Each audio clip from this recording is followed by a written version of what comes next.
In Arkansas, more than 1,000 lives have been lost due to overdose between 2013 and 2016. In 2016 alone, a minimum of 401 lives were lost attributed to drug overdose, 355 of those to the opioids.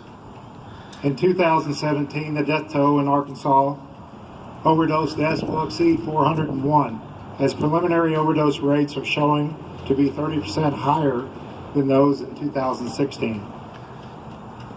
Costs to Arkansans have been in the millions of dollars and have devastated and eroded family structure throughout Arkansas.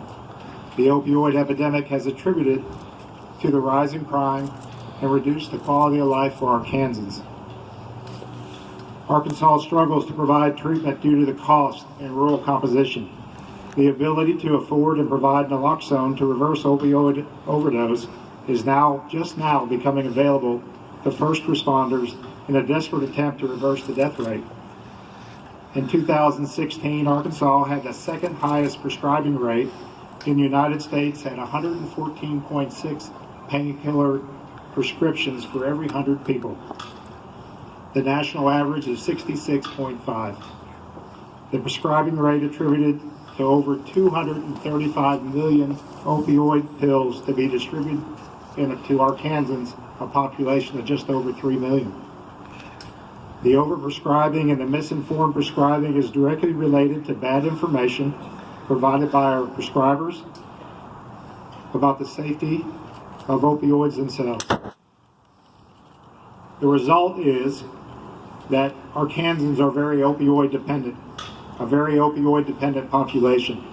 It is a perfect storm for illicit drug cartels to supply cheaper alternative to the prescription opioids of heroin and deadly fentanyl, and to a population that is starved for opioids.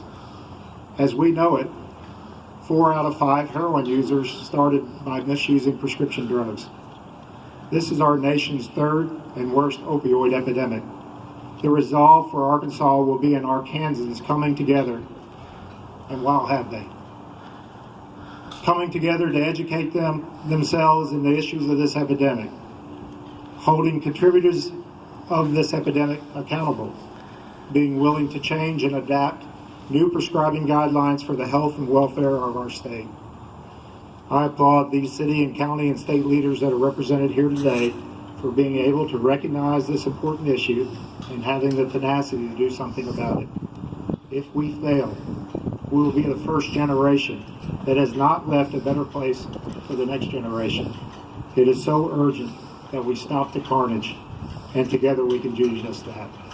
It's my pleasure to introduce to you the Executive Director, John Zimmer, of the